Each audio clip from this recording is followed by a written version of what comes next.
Good morning, lovelies. I'm on my way to Valley to get my results and then talk to my doctor. I'm pretty nervous. Wish me luck. It is a beautiful Seattle day today. It's a beautiful day to get good results, and I'm just gonna hold on to that while I take the drive there and pick those up and read them before I see my doctor. It's been pure torture waiting since my scan was Wednesday. It's now Monday, so getting close to a week now of just wondering and waiting, since I just didn't want to go on my own and read them on my own and not be able to talk to my doctor for several days, like mulling over anything that might be like confusing or unclear. So this way I kind of get the results, I get a chance to look at them, and then I see him. So I don't know what he's gonna say, and about like if they're good, is he gonna say more chemo? If they're bad, is he gonna say more chemo? So I feel like I'm not in a lose-lose, I'm in a win-win. I'm in a win-win no matter what.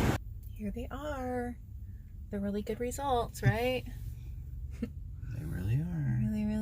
Really good ones. I don't know if I should read them now.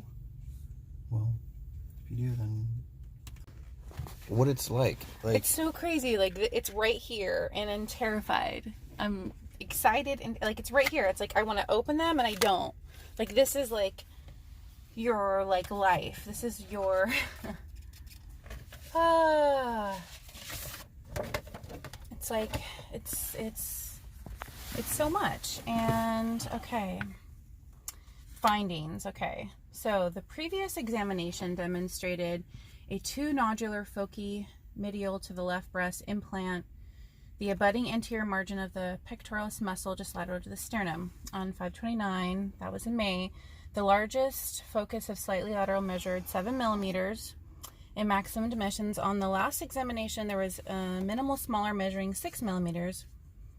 On today's examination, image 15 of series 13, only 2 tiny punctate nodular foci are present with subtle enhancement, difficult to measure, but approximately 2 millimeters in maximum diameter.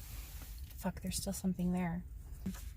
Again, seen is a focus of increased signal in the T6 vertebral body on the sagittal T2 image 16 of 7, consistent with hemangioma impression.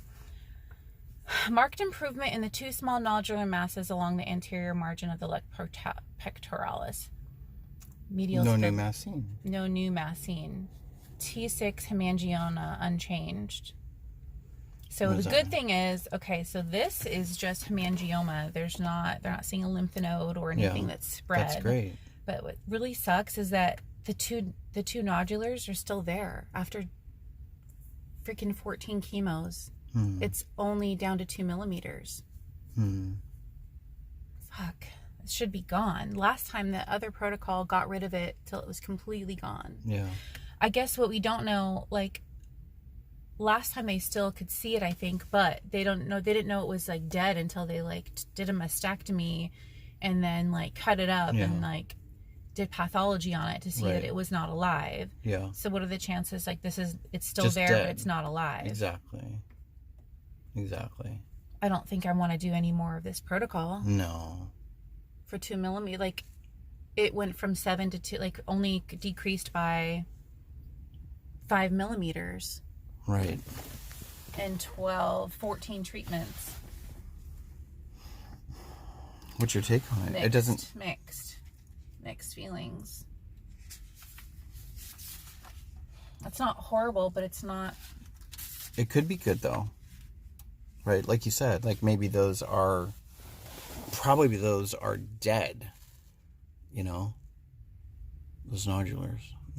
He's gonna say more chemo, love. Well, it doesn't matter what he says. If I don't do more chemo, if it's not dead, it'll grow again. What if it's dead? Yeah. I wonder if he would just say radiate. Like at this point, I'm like, can we just radiate it? Radiation to kill it. Right. Let's go see what he says. Right. Okay. Hello, lovelies. It has been several days since I got my results and talked to my oncologist, and I wish I would have done a video in the heat of the emotions, and I didn't, except for, like, you obviously just saw me read them. I was just so distraught after talking to my oncologist and just very overwhelmed with all of the information, my different choices and options about how to move forward with the fact that I still have 2 tiny tumors left in my chest wall, and that the current protocol was somewhat effective but not completely effective. Although there is a small chance they could be there and dead, there's just no way to really know. So we just have to keep going and assume, even if it showed nothing. You know, my oncologist protocol is to keep at treatments for an entire year at least, and keep mixing things up just in case there's anything left, so you can get into a true place of remission. And that's what I want.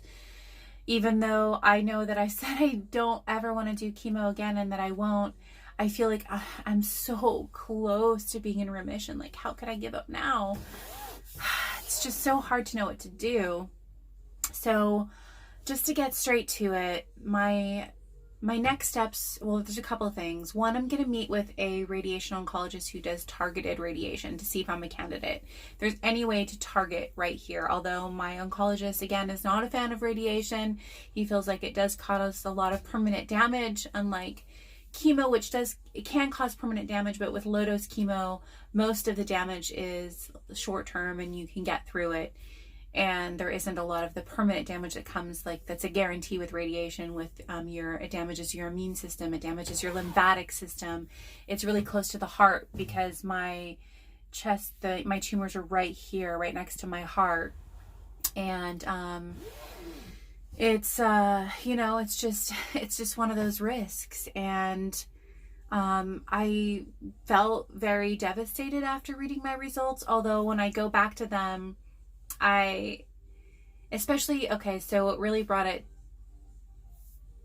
me to a place of positivity is when I had to tell my 13-year-old son, who was really anxious to find out, and messaged me on my last Monday. It's now Saturdays.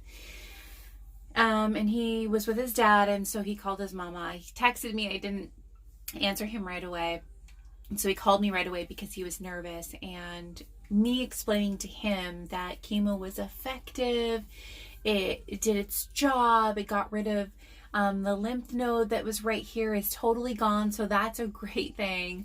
And that there's only 2 little tiny, those same 2 tumors are there, but they're so teeny tiny, like 2 millimeters was the biggest measurement, and still really hard to see and measure. So whatever's left is very insignificant. So I spun it to him in a way that was effective and it was a good thing. So that helped me get my mind in a place where it was effective and it's a good thing. And basically what I'm going to do next is into hormone therapy. So I've got a list of drugs. I think Lupron. I should have brought my notes with me. There's some like Faslodex or something, like some Ibrance. I'll put it in the comments. Like, I'll write the drugs out. So we're looking at possibly going on some hormone blocking therapy for about 4 months, and then he wants me to go back to a chemo regimen with Taxol, because he's still, even though I feel like epirubicin was the most effective for my tumors, he doesn't want to put me on more epirubicin because of the heart damage. Although I'm going to have an echocardiogram on November 20th. So like in less than 2 weeks, like a week and a half, I'll have, or like a week, I'll have an echocardiogram. And I actually don't even know what the date is today. A week and a half or so. Anyway, if it shows really good, maybe he'll consider epirubicin, although I hate it, but it was really, really effective. He wants to put me back on a Taxol, and then something else. It's not carboplatin, it's not 5-FU. I think he's taking me off the 5-FU. We're trying to figure out, I'm having just some of the neuropathy I'm having. It's not too bad, but anyway, And then do that for, like, he said 8 treatments, and then go back on something else. So we're looking at like an entire year of more therapy just to make sure we've got this. So I'm hardcore on my Jane McClellan protocol, starving cancer. I'm going to do a whole video on what I'm taking, but basically I'm full on back. I mean, I never got off my metformin and berberine. I'm still on that, but like every day I'm not missing a day because I'm not in chemo. So I have no excuses about stomach aches or whatever. I take that every day. I take my doxycycline every day, which is for cancer stem cells. To kill those, I just got myself some resveratrol pills, which is very popular on the regimen. So I'm taking those every day. Some black seed oil, I'm taking that every day. And I'm making sure that I'm on my citrus fruit pectin. My modified citrus fruit pectin is very important. And I'm taking that with my MSM powder, which is for anti-inflammatory. I'm looking in the fenbenzidole, which is like the dewormer, and then I am looking at the Claritin, which is also a blocker. And I need to do more research on statins, which is also like cancer. Like I do this because it's like a triangle blocker. And I'll share with you like a picture in this video. I'll throw a picture in there what Jane McClellan talks about. If you are battling cancer or know someone battling cancer, you need to get her book, Stage 4 Survivor, Thriver, and No Evidence of Disease, I think for the last 15 or 20 years. Her book is amazing. Her Facebook group is supportive and informative, and it can be overwhelming, but there's someone there to help you figure out your map and your spot of bother chart, as she calls it. So get in the group. It's called Jane McClellan's Off-Label Drugs for Cancer. Get her book, How to Starve Cancer. She is working on a digital course right now. I bought in early for the course, like at I think $39, and I think she's gonna sell it later for like $100. So get in that now. You can find the information in the group. If you're more of a digital learner, if you want the information on your phone, it's just another layer for me to go step by step through my own, making my own spot of bother chart and working on my map to healing and starving cancer. So I'm very much all in there. And apricot seeds, I brought apricot seeds back in every day. I'm doing those. I'm going to build myself up. Being in my sauna, heating up my body, doing all the things that cancer hates, oxygenating my cells. I read a woman wrote her doctor has prescribed her to exercise vigorously 3 times a week minimum, because that is enough. That is another way to kill cancer, is oxygenate those cells, be vigorous, move your body, don't become stagnant, keep yourself flowing like a river to detox and move this shit out. Okay, you've got to keep moving, even when it's hard, even when you're sore, even when you're stiff, even when you're tired. Do what you can to keep moving your body, and visualize it as you're doing it, that you are doing your body a favor. You are moving the toxins out. You are oxygenating your cells. You are killing cancer. You are making sure if it's gone, it's never going to come back. And that's what I'm telling myself every time I do something positive, and I just keep building on the positives. It's so easy sometimes it's to be hard on myself, like, oh, I ate pizza or I ate a cheeseburger. That's not part of like a healthy diet. You need to flood yourself with nutrition and plant-based and all of that. So it's easy to go down a good path and a bad path, and it's build on the good things, let them build on themselves. And if you have like a little blip, just get over it and make your next choice. Make your next choice a good one, even if it's a small one. Even if it's like, I'm gonna drink an entire glass of lemon water right now to alkalinize. I can't say the word. Alkalinize. How do you say that? Alkaline your body. I'm not gonna say that's chemo brain.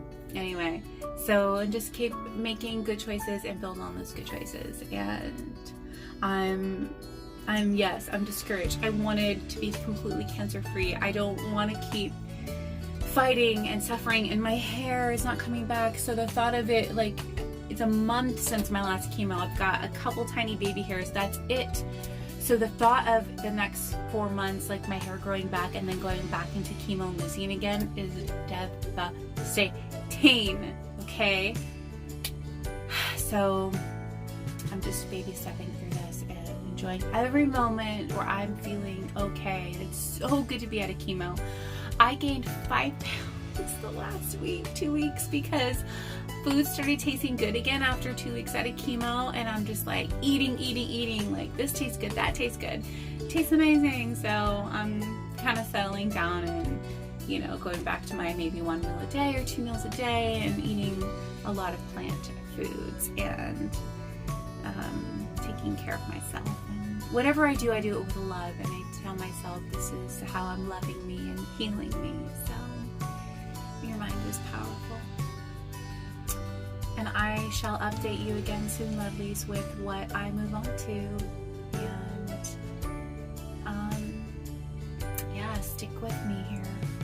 My story and my journey isn't over yet.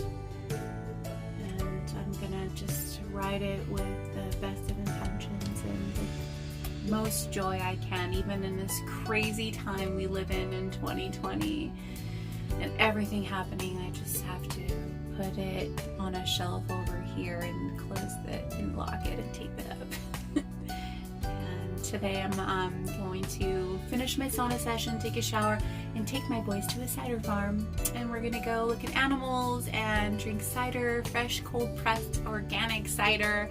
And it's a beautiful fall day here in Seattle, Tacoma, Olympia, which is where we're gonna drive down to today. So peace out, my lovelies, wherever you are, and enjoy your time. And find your joy, find your peace. Love you.